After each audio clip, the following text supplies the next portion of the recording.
So, all right, guys, we got to get this one right. On three, we're going to say, welcome back to our extraordinary thoughts put on their mind. 1, 2, 3. Welcome back to our extraordinary mind. And we back. That'll work right there. Yeah. And we back. And we Yeah. back. And we back. And we We did our back. And we Y'all did y'all best. Thank And that's all God. that matters. and we. We I can like go that. with Crystal. We can go with Crystal. Yeah, we gonna go with Crystal. We I was gonna I was about to get ready to say Chris. Yeah, no, I said we could go with Chris. Okay. You want to say the full name? I can say the full name. I think in the beginning, as an intro. What's going on, everybody? It's that ordinary podcast with the extraordinary thoughts that tells you to stop being great and be extraordinary. I'm your host, Demetrius Thigpen, also known as Meech. Blah.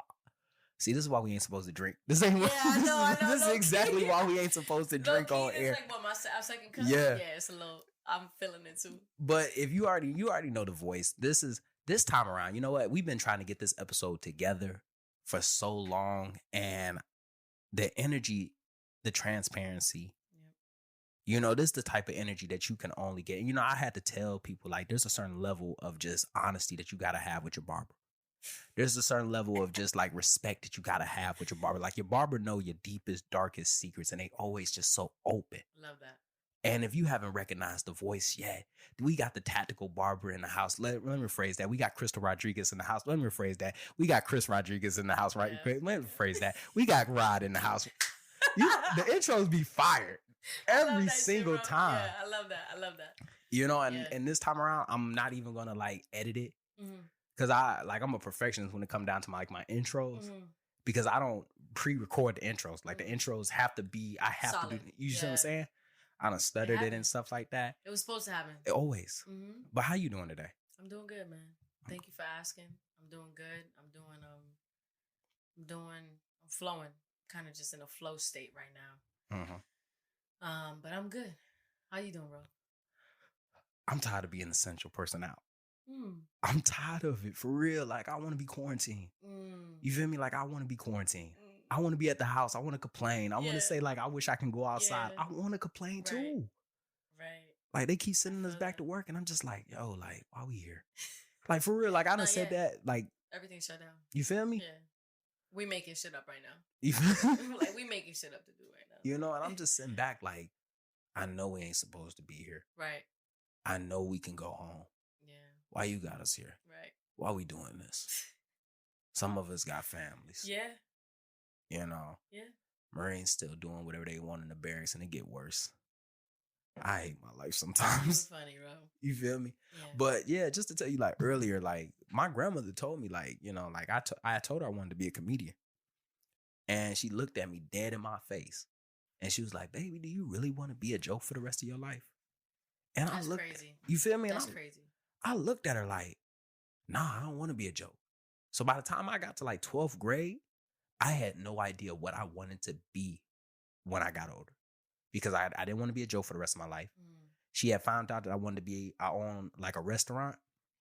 And she told me that they don't make a lot of money. So that dream got shut down because despite popular belief, I can cook. You feel me? Good. And Good. and I never followed those dreams. So like that's why like a lot of people like you ain't the first person that said like yo like you know you're very animated. Yeah. And that's because like deep down I should have been like a comedian, like I should have been like movies. So it can happen. yeah.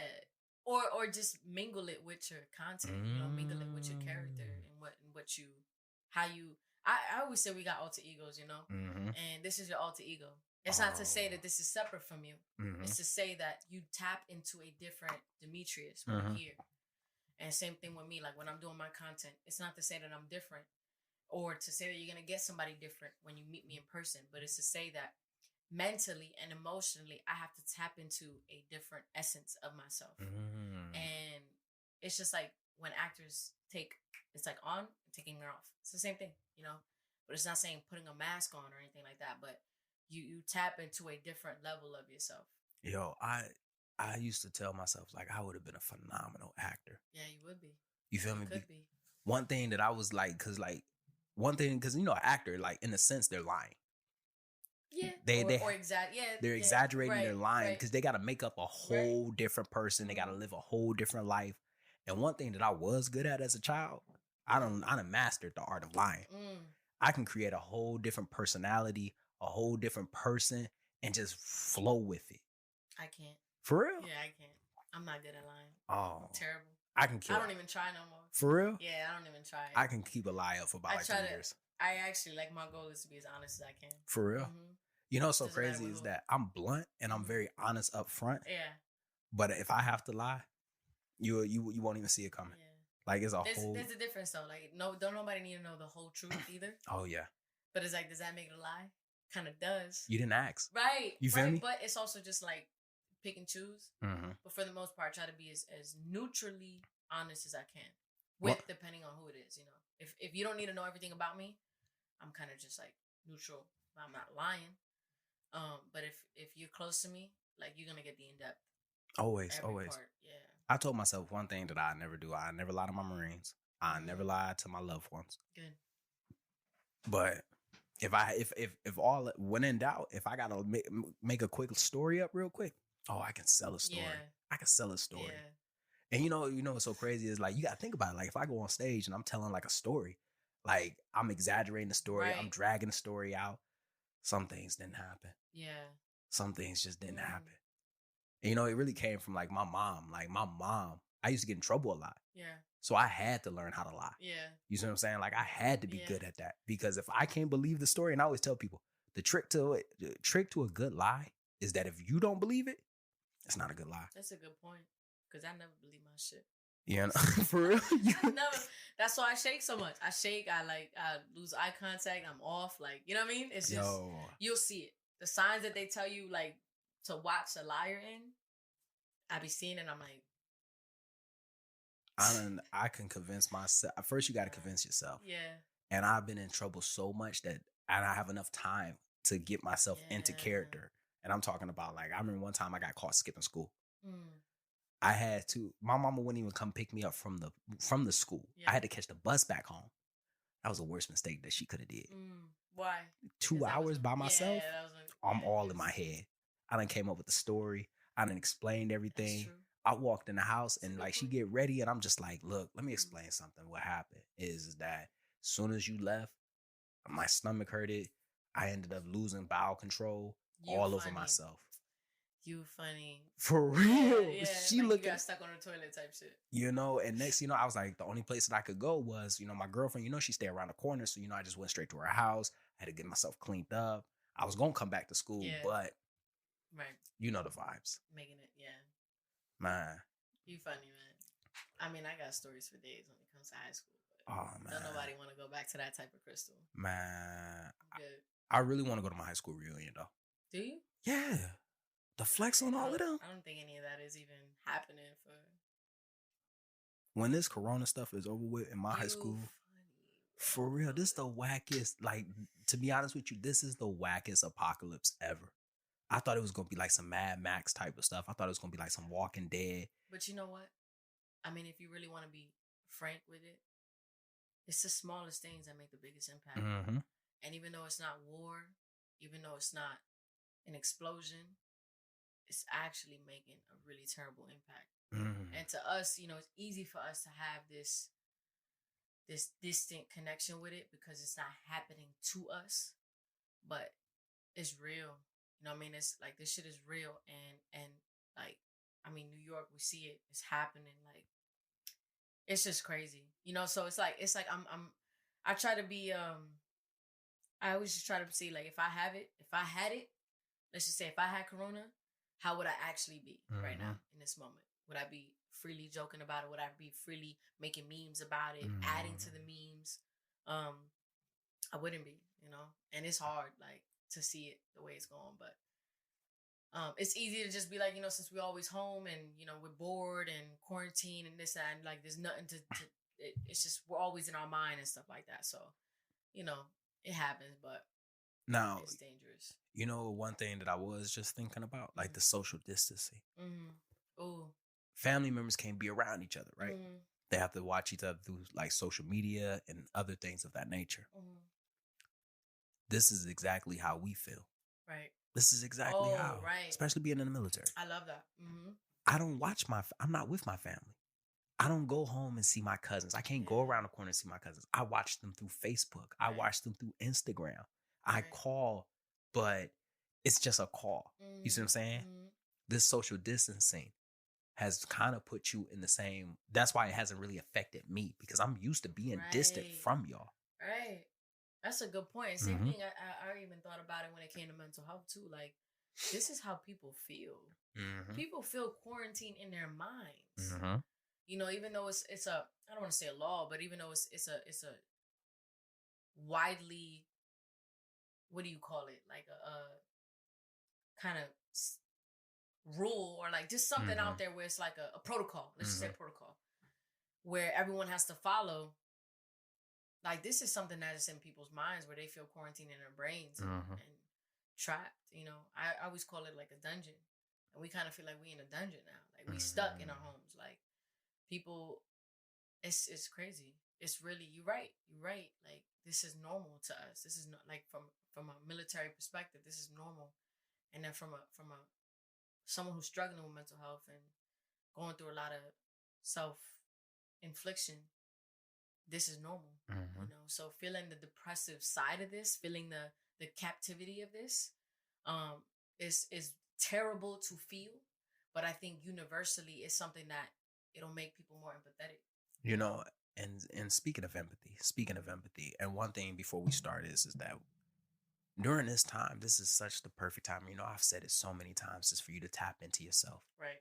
To learn yourself, to figure out your problems, to figure out what's been going on with you. Right. To understand you know what? To actually have empathy with yourself. 100%. And a lot of times, like, we have sympathy for ourselves. Right. We have empathy for other people. We have sympathy for other people. But how often do you actually have empathy for yourself? How often are you able to say, it's okay, you were dealing with the best thing at that right moment. You were dealing with what you had at that moment right there. Right. You don't see it though. No. Yeah. And I had to learn to start doing that with myself. Right. That's a good point. But speaking of empathy, speaking of just like being distant and everything like that, it's so good to see you back in California. Like, you know, you've been on like this journey, this mystical journey, and I just been like just so happy just to witness it. Like, how's everything been? To say that everything's been great would be a lie, but to say that everything's been terrible would be a lie as well. And it's just the balance between having grace and wanting more and missing a lot of things. So just the grace part of it is being in the present, having my family still, having a lot of things like a shelter, clothes, a warm shower, you know, blanket in my bed. Those are things I think about every single day. Absolutely. And then I think about things that I miss, you know, things that make me feel empty, and I feel like will always keep me empty in some sense, leave a hole in my heart. But you know,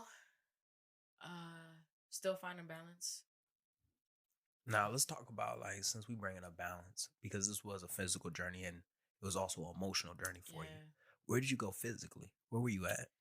In terms of what? What do you mean? Because I saw you all over the place. Like, you was in the country, out of the country. I was just like, look, man, I wish I could just live like Rob just for like a couple of, like, for a day, for a week. Yeah. I mean, okay, so since January, I've pretty much been traveling a lot. And I've been to Dominican Republic. I've been to Washington, D.C. I've been to Thailand. And Thailand I actually been to twice this year. For real? Yeah. So, yeah. I know a lot of people, it's a long trip, but that's one place I always wanted to go. Yeah, that was my dream. I always wanted to be in Thailand, and I experienced it first with Rebecca, and we loved it. We honestly wanted to live there. You know, it was like we wanted to live there for like 6 months to a year. I'll bring $1,000 out there and live like a king. Easy, bro. Easy. Like, it's nothing. It's amazing, honestly. But yeah, so I've been to a few places. I hate the in between part, which is getting on the plane and landing and getting your bag and all the that. layovers. Yeah, and then it fucks up your skin and all that. Oh my God. Because I just care about my skin so much that when I start seeing a breakout or like dehydration, I'm like, okay, air, you know, thanks. Oh man. You know, you got to deal with the different air quality in the different places. But yeah, it's been great though. It's been great just seeing these different places and being with my family, being with people that I love, and then just supporting friends that are making or doing great things with themselves, and just being a part of that journey. Absolutely. And first and foremost, I just want to say, as we talk about your emotional journey, I just want to say my condolences to you. Thank you. And being able to just witness the growth within you has just been so amazing. And the strength that you have displayed has just been something that you can't envy it. You just you can't help but admire it, because it's one of those, like, you would never want to be in that situation, right? But to be able to watch somebody go through that situation and just see that strength is like, just in case something happens, you actually have the blueprint. And I really want to say that you really created the blueprint to how to deal. And there's no way to how to deal with something like that. There's no way. Different. We all gonna affect it. But watching you gave me so much strength. It gave me so much, just damn. Like, that's all I could really say is like, damn. I appreciate that. I didn't think about kind of laying it down for somebody, and you're so stuck in your journey, your path, and what you're feeling that you're not really thinking about who's being receptive to it. You hoping people are being receptive. You don't know who is, even though people are expressive on social media and things like that, and I'm grateful for that. But again, who's here? You know what I mean? And that's always been a big deal to me, that who's here, who's standing next to me. And for a while, it's just been by myself. And literally. So when you talk about a physical journey, I think about loneliness, physical loneliness, not mental loneliness. I like the fact that you separated those two. I like the fact that you separated those two. Because it's real. You know what I mean? We can make up what loneliness is in our mind and feel it, because nobody can really relate, because you've never been through it. So technically I am lonely. Even though you can empathize, you've never been through it. And it's not your fault. I don't ever want you to go through it. It's just something that will always separate a space between us. Keep that space, that it's just, unless you've been through something like that, then you're in here with me. But yes, it's definitely, like, physically it's been very lonely. Not to neglect the one or two people that have had their moments of I want to say, like, really going out their way to show themselves for me and really help me make sure that I'm eating simple things of eating and drinking water. I wasn't doing that, which is just daily life, and yeah, I mean, I can go in so many different aspects of this, but I really appreciate you pointing that out, because it makes me feel like me being vulnerable, me being open and transparent with my journey and my grief is doing something for somebody. I don't even care about how many people. I care about that somebody, because I lost a somebody. I didn't lose people. So a somebody matters to me. That one person matters to me. And if my voice, if my grief, if my pain can help somebody feel connected, and usually when they're in that space, meaning like depressed or suicidal, they're drifting from this 3-dimensional world. And when we show that human connection, we bring them back to this space and tell them, like, there's still more. There's still more to do. There's still more to say. There's still more to see. And there's still more to feel, but in a better way.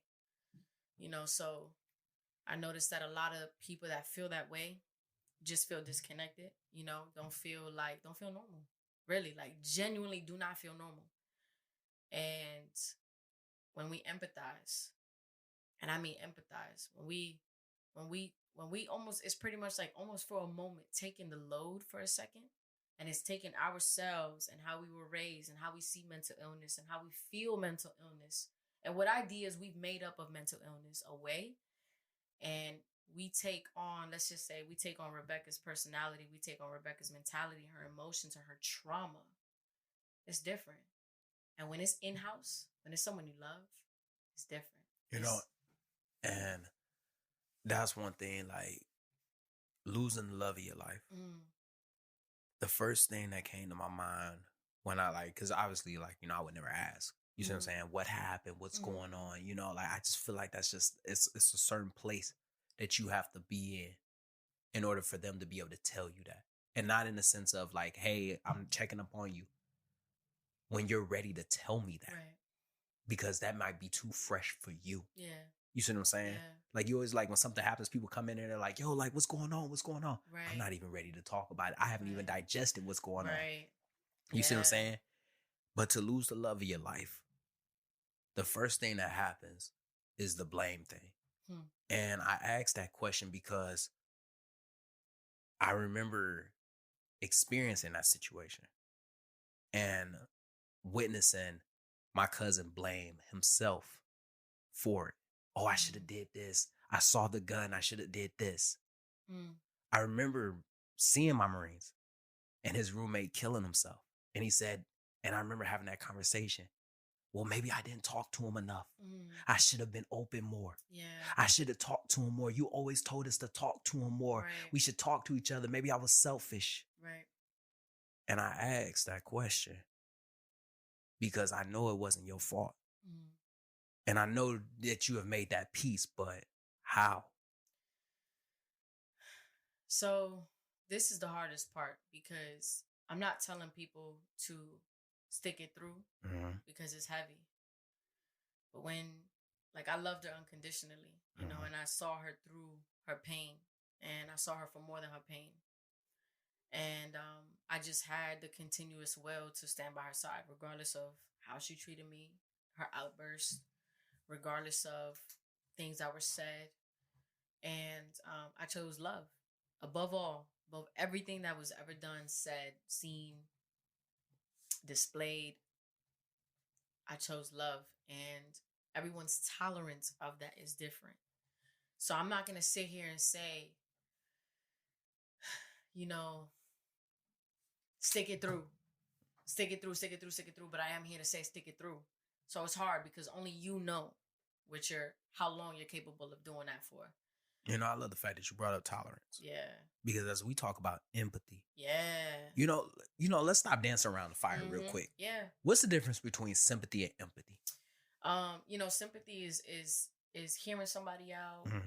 I feel like I would say it as like selective feelings and selective hearing. And empathy is the whole person. It's the encompassing of. It's the separating identities and becoming that. You know, you said it earlier better. Let me rephrase that. Yeah. This stuff's wine. Yeah, this is wine. It's but we're having a conversation, you know. You said it. Sympathy is like hearing you, right? And empathy is like feeling you. Yeah, you know, and I felt like that right there, just 100%. Yeah, that's just plain and simple. And you know what? To be honest with you, we were talking about this earlier. It's a superpower, and a lot of people don't have that superpower. And this is my obligation. This is now my duty to show people that. Let me rephrase that. We all have that superpower. It's, have you tapped into that? It's like a muscle. Right. You know what I mean? It's something that is accessible. You can reach that. It's something that you can touch and been grow. Working on it? And yeah, you know what I mean? And so we all have this superpower. It's just not many know of it. Not many use it. Not many are even willing to open that up. You know, I would definitely go on the record and say that my empathy levels were definitely lower. And it probably, you know, I'm going to just be 100% with you. It has a lot to do with me being in the military. That's a good point. And I say that because, you know, as leaders, imagine feeling it. All 60 of the Marines pain.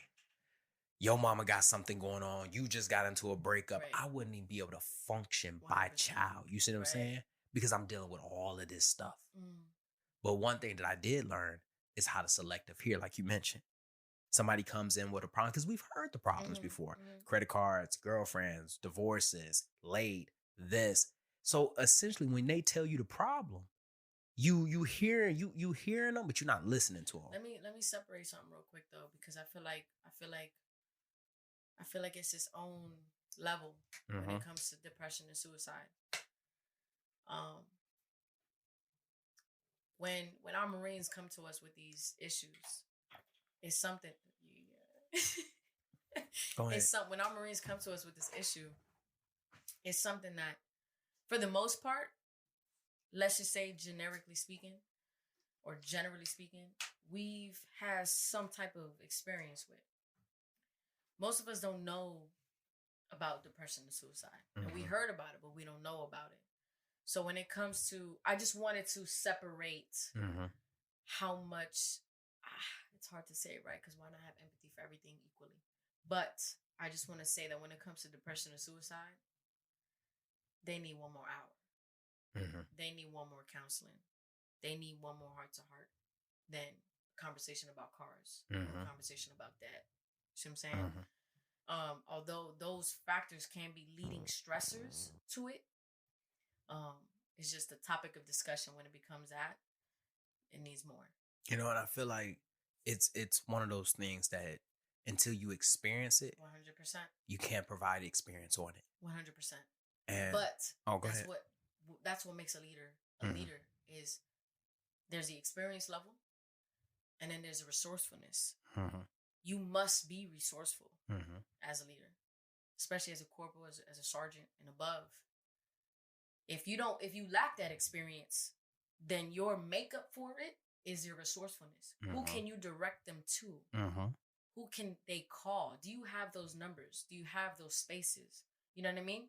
So you can lack experience and exposure to those topics and, life events, but you need to be resourceful. And that's the other part of this that I really want to emphasize is, we may not have all been through it, because before Rebecca, I didn't, quite frankly, if I'm to be real honest with you, it wasn't something that I really gave my time and attention to. Because being a Marine and being in my mentality, in my heart, and my soul, we pushing.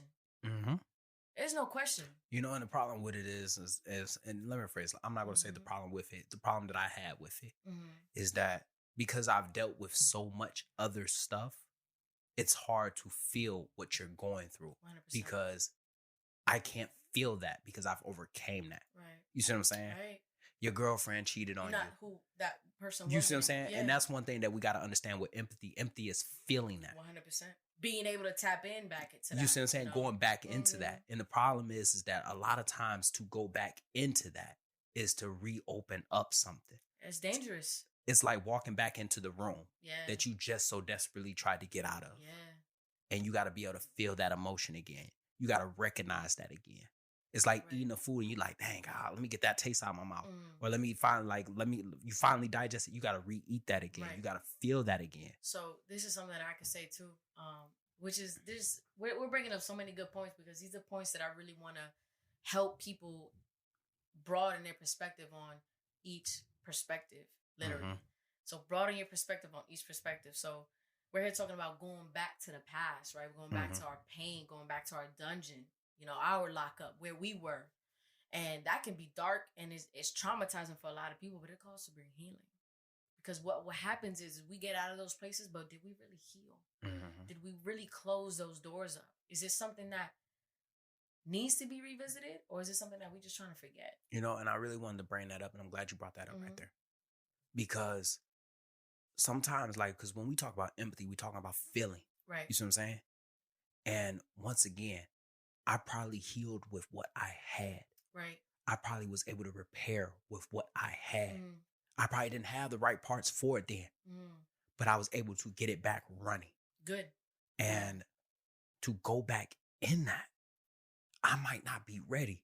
So when that's when I talk about tolerance, a lot of times you might be going through the darkest time and I might be able to be there for the first couple of chapters. I might be able to be there for the couple of steps, but the deeper we get, I can't go. And I feel like that empathy has got to work on both ends. I really want to be with you. I really want to be there. But each level we go, it's like being in the ocean with the pressure. Yeah. I can't stay. Right. And I love you to death. I really do love you to death. But I got to come up for air. Yeah. Because I'll drown with you. Right. 100%. And I feel like that's that level of tolerance and understanding that you got to have. It's got to be a two-way street. Right. And I say that I 100% agree. I agree for the person kind of taking on that weight, for the person kind of going through it. And then I take it on for the person who has the weight, who's carrying that weight. There's a mutual respect. There's a mutual understanding. There's a mutual side to empathy. And being able to tell someone like me, go cleanse after this. Because I've been there. I've been in the place where I was the one taking the weight. I was the one hearing it all, taking the pain, things like that.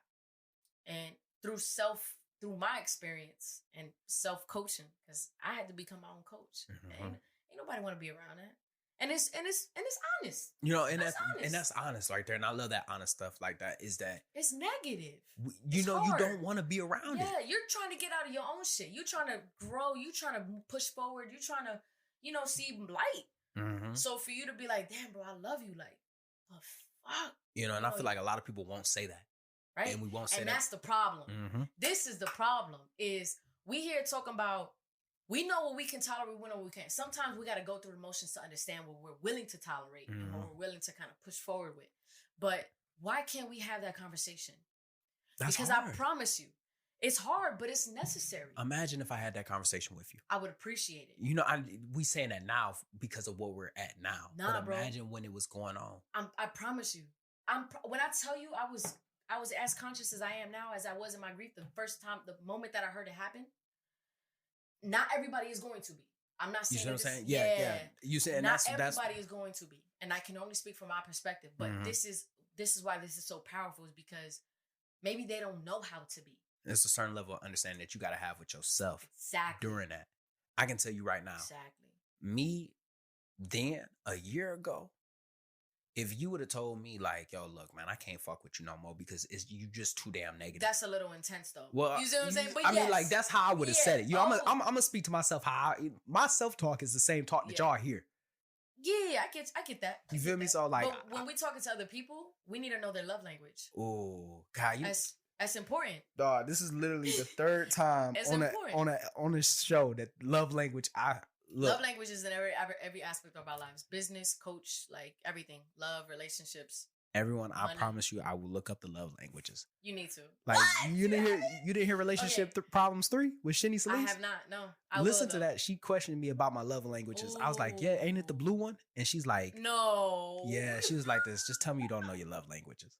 And I'm like, I don't know my love language. Ooh. I will listen. Did she tell you though? She explained it to me on the episode. And then I was like, I told her I was going to get back to it. Yeah. We did. Accountability factor right here. Yeah. I'm terrible with it. Yeah, it's okay. But the thing is like, yes, we'll speak to it differently. Bro, I can't. Look, sis, I love you to death. But this, you negative. You negative. And right now, like I'm trying not to be like, every time you call me, it's something negative. Every time I see your Instagram, it make me sad. You feel me? Yeah. I don't want to be sad. Right. Like, that's deep. It's deep. And we afraid to say that to each other because it hurt me saying it. Yeah. You see what I'm saying? And that's just a pseudo sentence. You see what I'm saying? That was a fake sentence. But sometimes we have to say that. Yeah.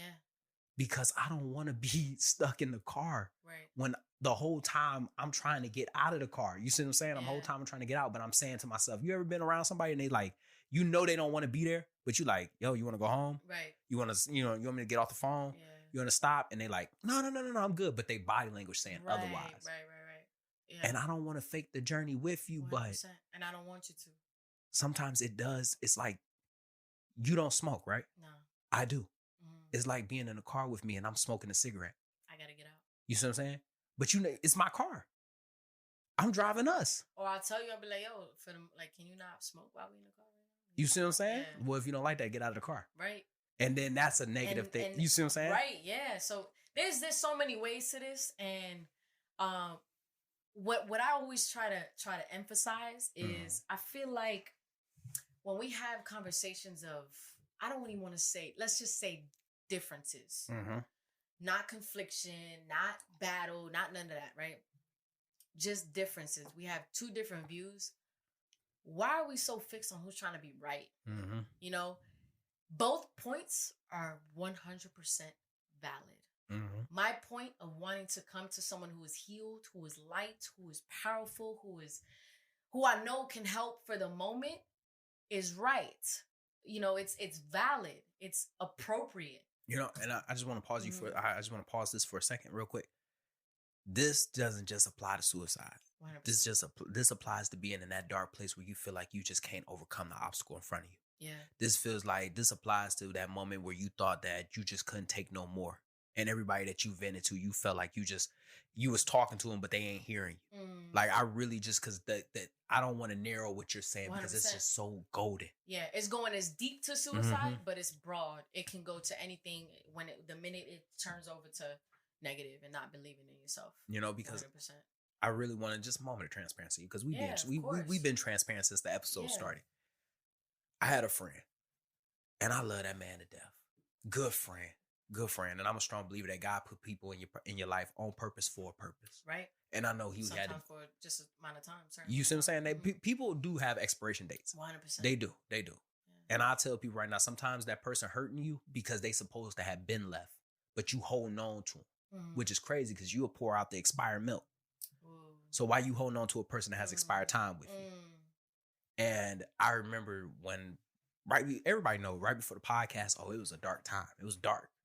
It was the weather in dang on Washington State, like gloomy. And I remember the only thing that I would call him about, and I remember him saying this, like, "Hey man, you only call me when you got a problem." And I never realized what he was trying to tell me.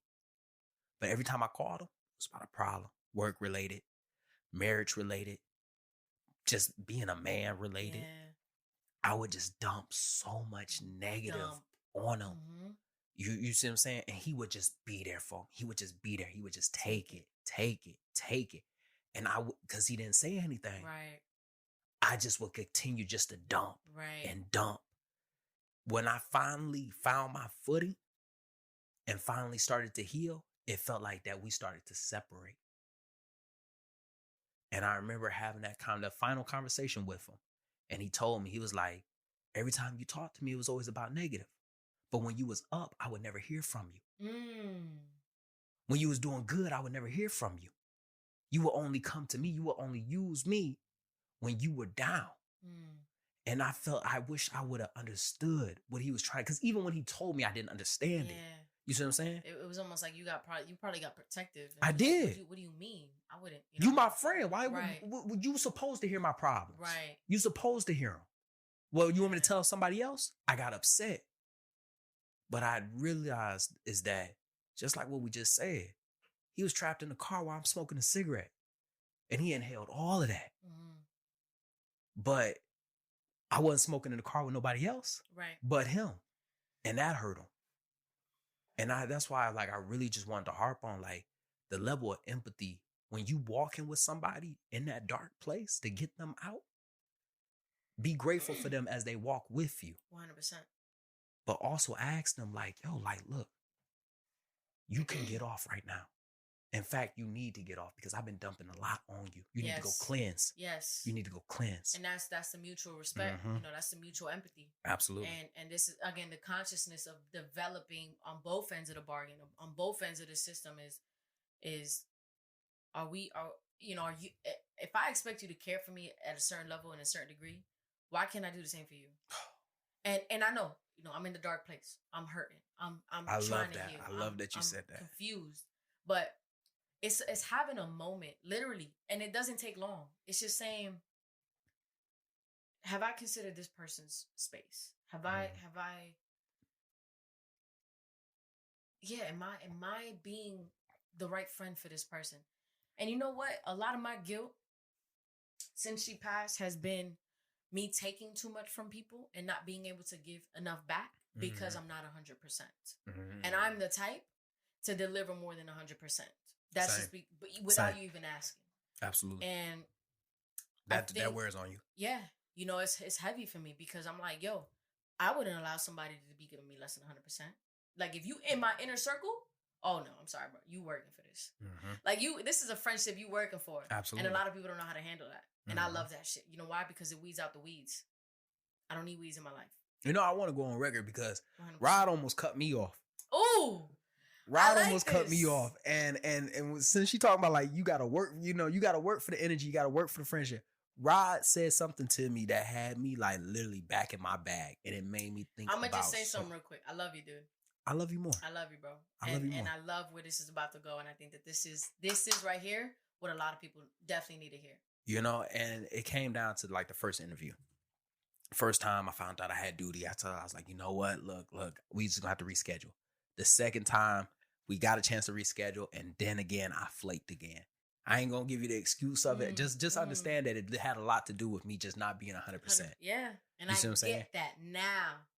Had we had that conversation, it would have been a whole different perspective. Absolutely. But go ahead, continue. And like a couple of days ago, I brought it up, and I was just like, "Rob, man, I don't want you to be like, you fucking with me now still." And she was like, "To be honest, I wasn't. I was not going to be fucking with you, because not only did you not have respect for my energy, you didn't even have respect for your own."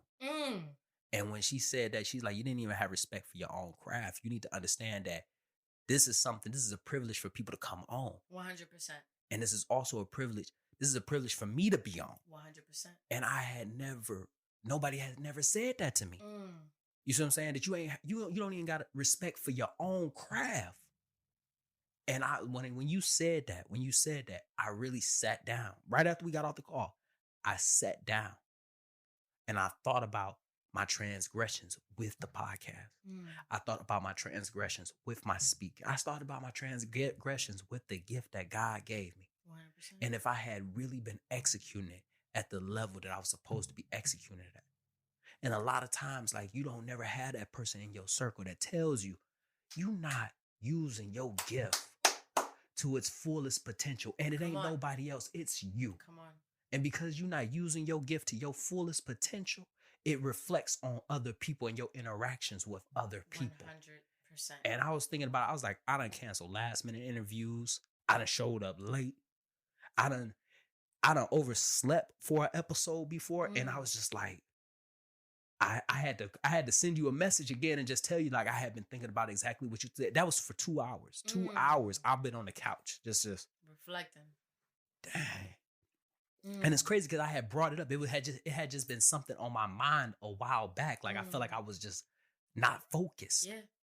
And when you said it hit a nerve, and I had to thank you. Because one, you brought to light something that I had already been thinking, that it was foreshadowing. So it was confirmation. You see what I'm saying? Yeah. And you stopped a disaster. Because a lot of people always like, and I say this right here. People always say, "Oh, it's an overnight success. It's an overnight success." There's no such thing as an overnight success. Right. That sapling grew into a tree. Right. You just started to notice it overnight. But the same way that there's not an overnight success, there's no such thing as an overnight disaster. Troy didn't fall overnight. There was things that led to Troy's fall. Love this. And the fact that you caught the disaster before it happened, because there was little things. It's the little shit. Little things, bro. The same way that we caused the corona. Let me rephrase. Not we didn't cause the coronavirus, but the coronavirus was able to spread. Right. It's the same way that you caused a disaster. You showing up late. You bailing on people. You're not applying the pressure that you're supposed to be applying. You're not respecting yourself. And because you don't respect yourself, you're not even respecting the people that are coming on your show. You ain't even going to go as far as you think that you're going to go. Yeah. Let me rephrase that. You're not going to go as far as you meant to go. Right. And the fact that you had so much admiration and so much respect for mine. Yeah. You see what I'm saying? Like, I had to smoke a cigarette. I had to take a step back, and I had to call you. I had to send you a message and just let you know, because, Rod, I really thank you for that. Yeah. Absolutely. I thank you for that type of transparency. Of course, bro. And it was something that it's something that you think about to yourself, and you're like, damn, should I say this? Should I say it this way? I don't want to. And my intent when I don't even want to call it constructive criticism. When I care about somebody, and when I believe in somebody, I'm very passionate. I'm very fucking passionate. And my passion can come off as aggression, can come off as really intense, and I never wanted to come off as me putting myself above anybody. Me thinking I got it all together. And that's one thing that you definitely had stated. Like, you was like, I see myself on Forbes. I see myself on this. I may not be there yet, but this is where I'm going. Like, you're going to treat me as such. You see what I'm saying? Like, we was just talking about it. Like, these people can't talk to me face to face. They can talk to my secretary. It was like, I may not be there yet, but y'all not about to treat me as if I'm in the now. Right. You see what I'm saying? So people see us in the closet. They see us in the closet, and they don't see us where we could be. And it's crazy because I never see the person. That's tying in Rebecca into this too. Like, I never saw her as she was. Mm-hmm. I was present with who she was. I'm present with you. I'm in the closet with you. Mm-hmm. But I see where you can go. Mm-hmm. And I see where this will go.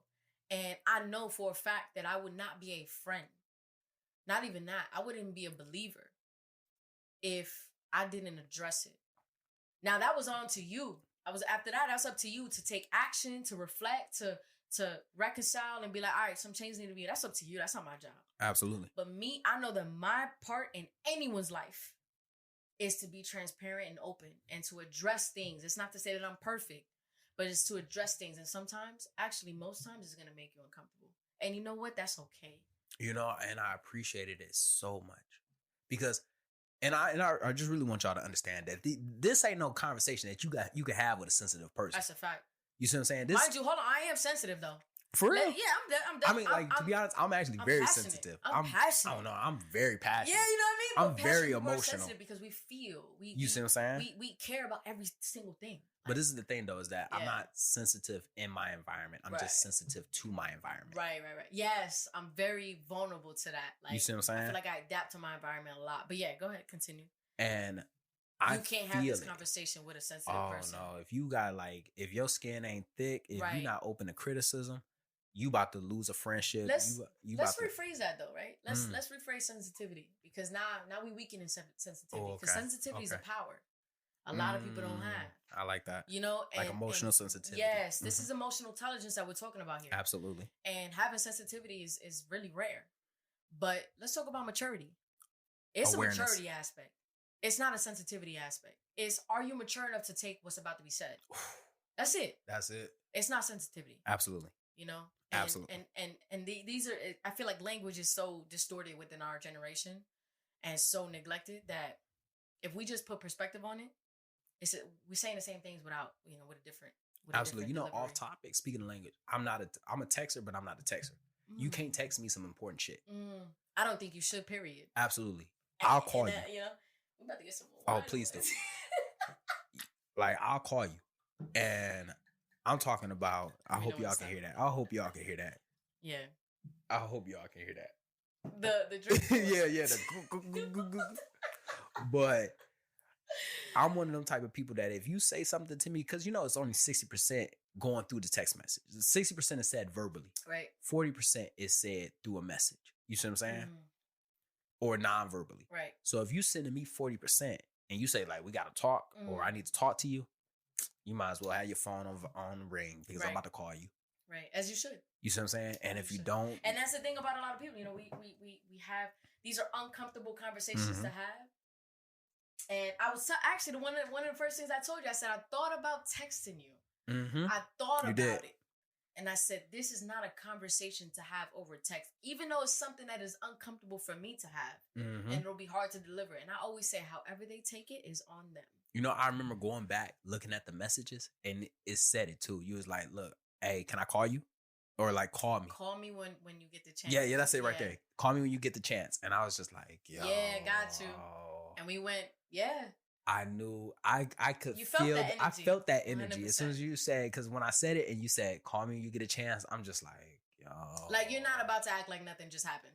Mm-hmm. You know what I mean? And that's how you acted. That, like, I gotta and explain this is, something. I'm okay with people. Like, I don't expect you to be perfect, bro. Mm-hmm. I don't expect anybody in my life to be perfect. And I feel like a lot of people think that of me because I'm a perfectionist and I just hold myself to that standard. And it's not to say like anybody can achieve perfection. It's just, if you shoot for the stars, bro, you landed on the moon. Like, absolutely. If you shoot for perfection, you at least gain excellence. Absolutely. And that's my goal. Like I'm shooting for perfection to get excellence. Have excellent people around my life, exceptional people around my life, So me thinking, and again, honestly, a lot of what I do with a lot of people that I love and care about is really just for me. It's really just, am I about to allow this shit to happen to me? Nah. If I want this in my life, but I'm letting this person do this to me, at that point, it doesn't even become about you. It becomes about me. I love that. I love that right What there. am I willing to allow and what am I not? Dude, it really took a certain level of awareness with myself. 100%. Yeah. To be able to say, like, to start setting those boundaries. And the thing is, a lot of times we don't want to set boundaries with people that we know because we might lose a friendship. Good. You see what I'm saying? I like the fact that you said good. You know what? And it wasn't until Rebecca it wasn't until I lost Rebecca. Obviously, I lost at that point everything that I was just like, yeah, I lost everything. I don't give a fuck if you go. I don't care if you go. I don't care if you go. Bye. Mm-hmm. I lost everything, you know? And there was good and bad to that because I said it very, like, just go. But there was truth to that because it's like, why keep people in your life that are half-ass, that are part-time, that don't really care about what you're doing or what you got going on? Why don't we make room for people that are willing to, I'm talking about earn your shit. I'm talking about earn your respect, earn your love, earn your energy. That's the type of shit we need to start delivering and having a standard to.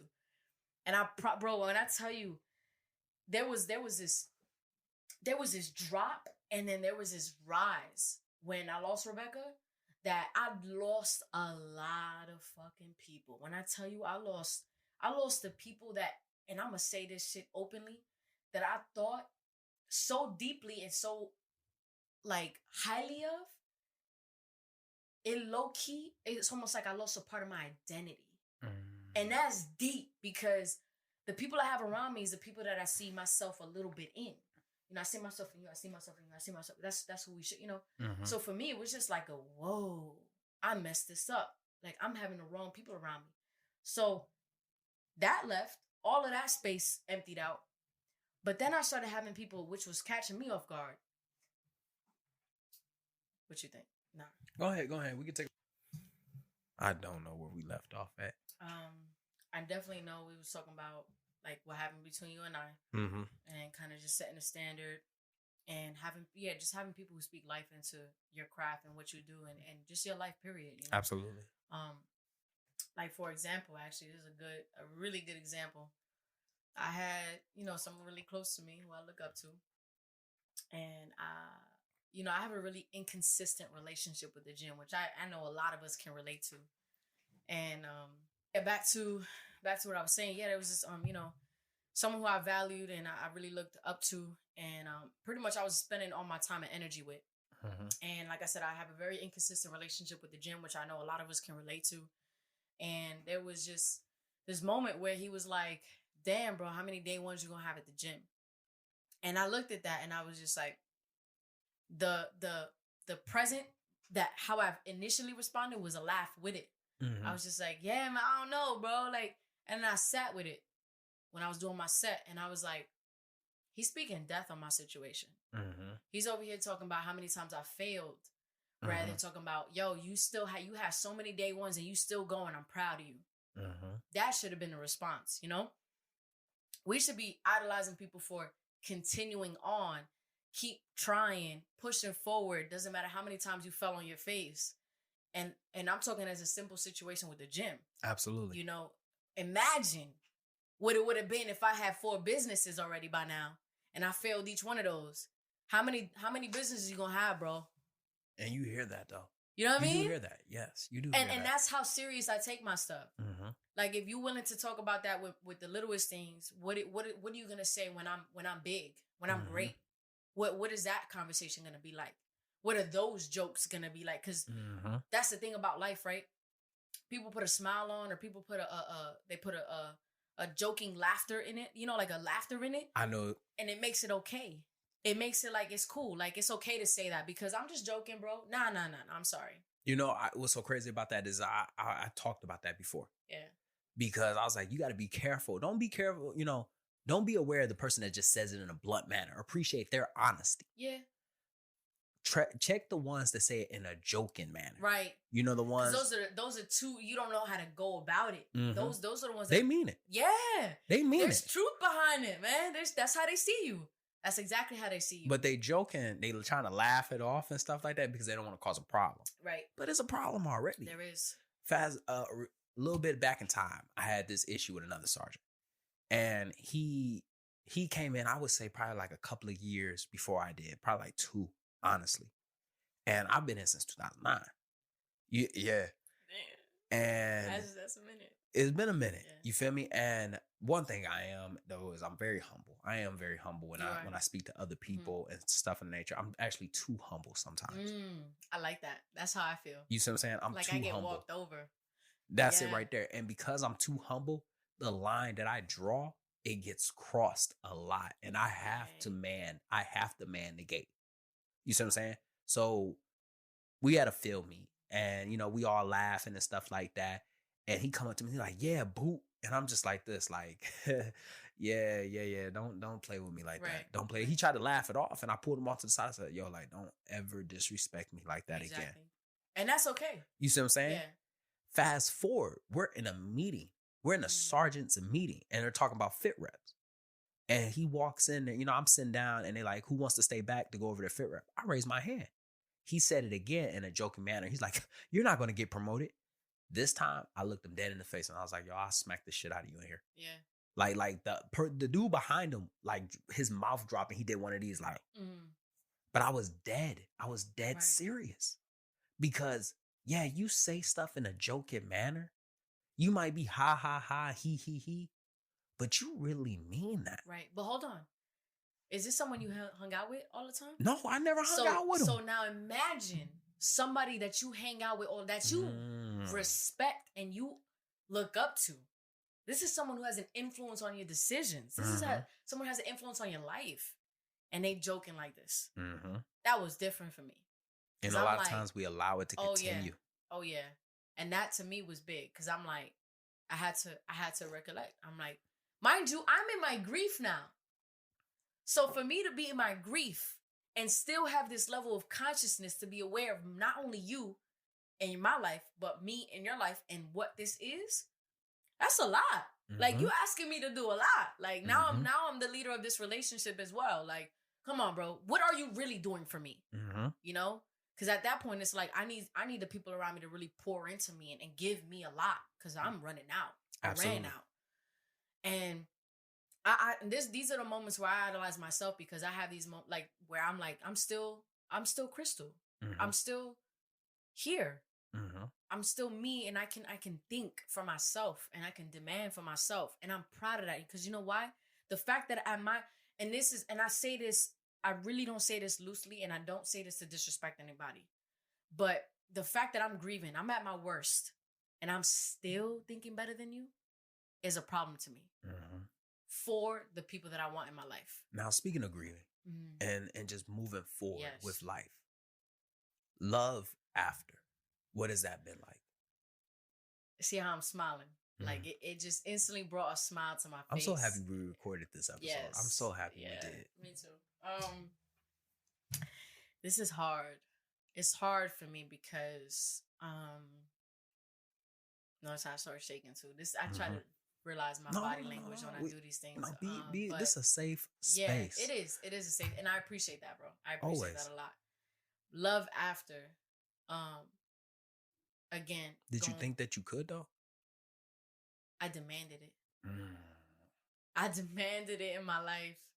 When I tell you, it was something that, whether it had been Rebecca, and I would tell her, whether it's with you or it's with anybody else, I will find the love of my life.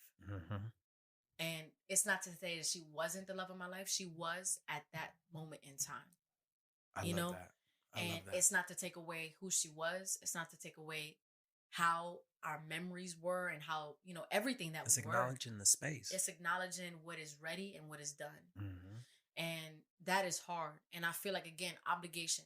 You know, a lot of people don't have conviction over their life to be the leader of things or speak on things. And I feel like I do. I feel like I have with my situation, just how my outlook on life and my voice. I feel like we need to be okay with moving forward. We need to be okay with finding love, being open to love, being receptive to love. And I'm talking about my situation is to the extreme. I lost. Like, she's not on earth anymore. Like, there's a difference. You know what I mean? Absolutely. But grief is still a heartbreak. Like, you're still grieving. Failure is a heartbreak. You know, Absolutely. You're still grieving. Like, when you lose, when you're at any type of loss in life, whether it's second place, loss of a human being on earth, you know, you're still losing. Like, you're still grieving. And I don't ever want to take away, just because I have the extreme of it, to downplay someone else who's feeling the same emotions, just at a different space. I never want that to be a thing. You know, I never want to say, well, I'm going through a worse. What about me? No. What about us? You know what I mean? You're still feeling something. Let's talk about it. Let me talk about mine. You talk about yours, and let's create this space. Mm-hmm.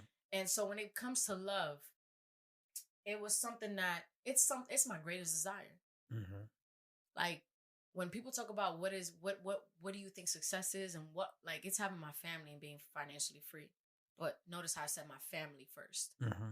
And having a family to me is literally the most important thing because of my sexuality, because of my being a lesbian, and how having kids and all that is honestly very hard. Very hard. For y'all, it's easy. You want to have kids? Oh, 100%. Mm-hmm. Am I carrying? No. However, if my wife cannot bear, I will carry. But my ass is going to stay inside the house the whole time. It's going to be a blast. I'm not coming outside. Give it a try. It's going to be a blast. I'm not coming outside the house. Like, you know what I mean? But going back to finding love after, I fought it. It came so naturally. It was stupid to me. Really? It was stupid. I was like, this is stupid. You're kidding me, right? Like, you're kidding me. You're going to show up this way? Mm-hmm. Like, this is, nah. It happened exactly how me and Rebecca met. Really? Exactly how me and Rebecca met. Long distance, mm-hmm. Marine, mm-hmm.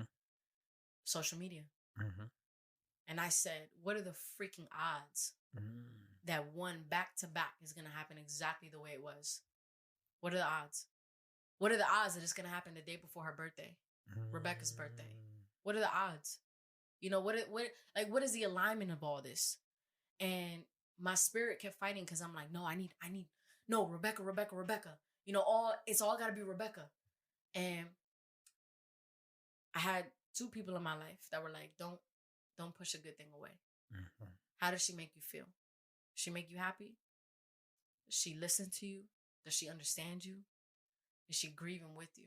That's important, right? Because we can understand grief, but are you grieving with, like, she is grieving with me. She is grieving someone she has never met with me. She is honoring her position in my life with me. We do not forget Rebecca. We do not ignore her impact on my life.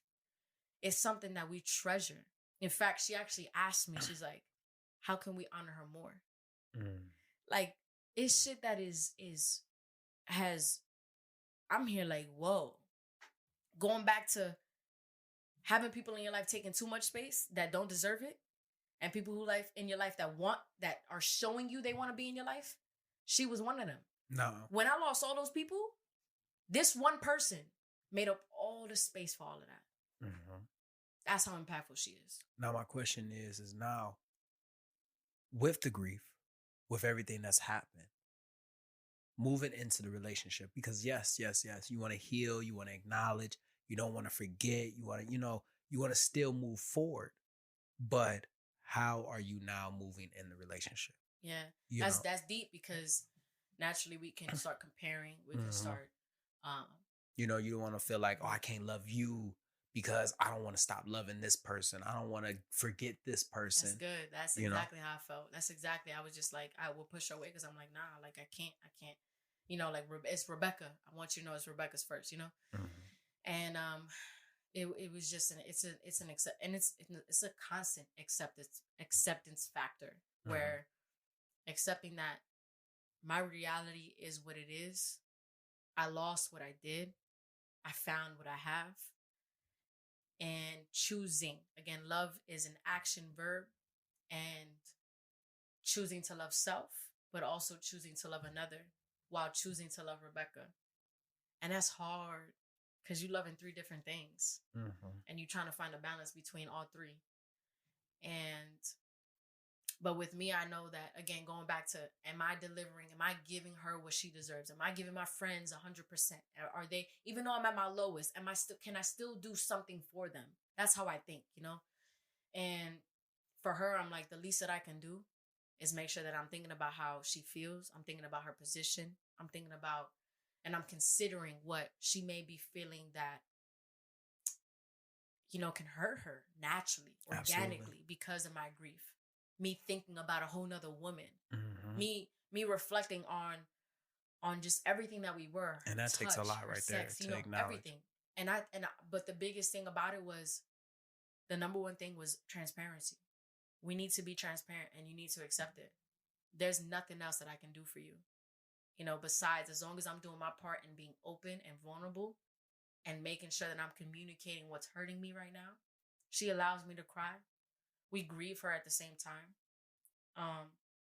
But I also know that the balance to that is making sure that I'm present with her and giving her a love that she deserves and giving her the attention that she deserves. So, and a part of that is finding my wife. Mm-hmm. And that's my next step, is my wife. And I told her that before, and it's crazy. The timeline is what really blows me off, is how this happened and how soon.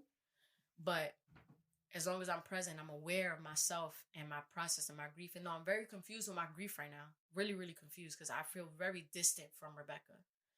But my question is my distance because I'm separating from our relationship together? Or is my distance because I really just don't feel her spiritually? And my thing is, I feel like I'm separating her from a relationship standpoint. I definitely feel like there should be a healthy distance from it. Yeah. You see what I'm saying? Because how are you supposed to move forward Right. if there is no distance? Right. Because the situation cannot move forward. Mm. This has a place in time. Right. However, you are not stagnant. Right. Exactly. You have to move forward. Mm-hmm. And by moving forward, it creates distance. And now I think that is the healthy thing. Like, you can move, and that's one thing that a lot of people need to understand is Being that, okay like, with you see what I'm saying? Is permission. that you can move forward. Give yourself permission to be happy. And this is what I want it to be. You see what I'm saying? Yeah. Give yourself permission to move forward.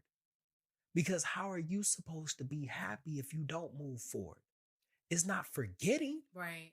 Even though it feels like it, though. Let me not act like I'm, you know what I'm saying? I'm lying. But you deserve to be happy, though. Yes. And there's that balance, right? Absolutely. It's feeling like you don't want to forget, but me being stuck in those emotions is when I feel like I'm honoring her and I'm treasuring her and I'm respecting her and I'm remembering her. But then when I move on and when I'm present, I feel like if you stay, it'll dull the healing process. Yeah. It will. You see what I'm saying? And it goes back to me making sure that I'm communicating this from such a general standpoint of just loss in general, not of human life, but someone in your life that you may have lost, Mm-hmm. Let's hit low battery mode real quick. Low. No. Yeah. I think it's at like 10%, but I feel like a lot of people are receiving a lot of information, a lot of value from this. I hope this is bringing you guys some love and peace of mind. But it's just giving yourself the permission. Mm-hmm. And that's just why I want to be public. I don't need to be public. I don't need to tell nobody about my love life. I don't need to tell nobody about my grief. I don't need to tell nobody what I'm thinking, how I'm feeling, what I'm going through. Nothing. I choose to because there's too many people that aren't. Mm-hmm. There's too many people that are putting up this makeup and this mask and this I'm looking good, I'm feeling good, I'm doing great. This, that, and the third. Money just came. Credit is high. This, that, and the third. No. I talk about when my credit goes low. I talk about when I lose somebody. I talk about my grief. I talk about my bad times. I talk about everything. Mm-hmm. I talk about everything. And to that's a huge responsibility for somebody to stay now, because I have established a baseline of vulnerability. I feel like they are expecting a consistency with it. And I'm okay with that because it keeps me checking myself, Mm-hmm. Are you being real? Is this really you? And yeah, my biggest thing with being public, it's not about having people in my business. It's about giving people permission to feel. Absolutely. And whatever feeling that is, whether it's bad or good, great, self-serving, or even self-sabotaging, it's just being aware of it and being able to come clean and accept it and recognizing where you are in your life with what you feel and saying, who am I doing this for?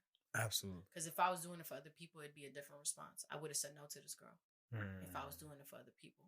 Because other people would have been like, you need to wait at least a year. Mm-hmm. You need to hold on a little bit. And I feel like there's no time limit. There is no time limit. And had it never happened the way that it did, I would have said no. Mm-hmm. But the fact that it happened the way that it did, following, I almost feel like it's an extension of Rebecca.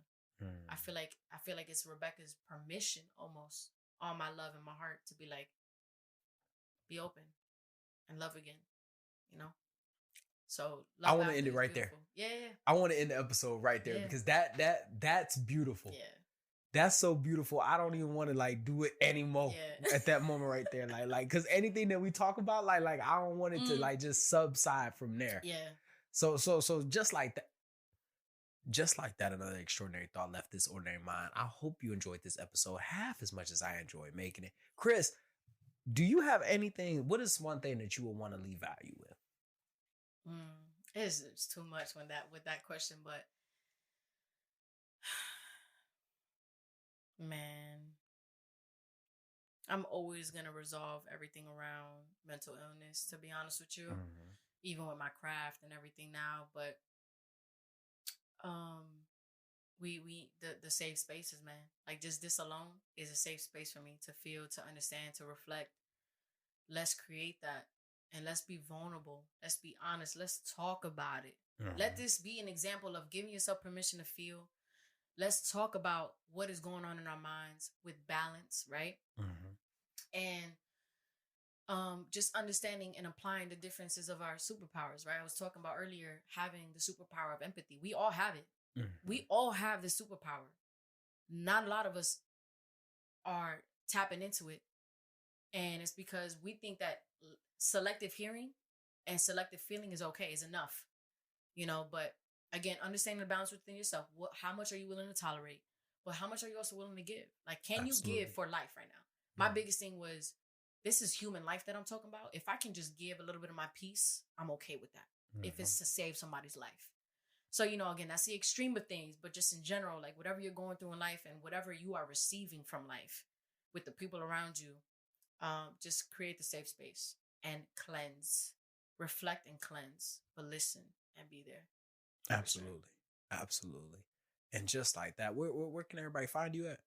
Tactical Barber Official, at Tactical Barber Official. And yeah, we got some new things coming your way.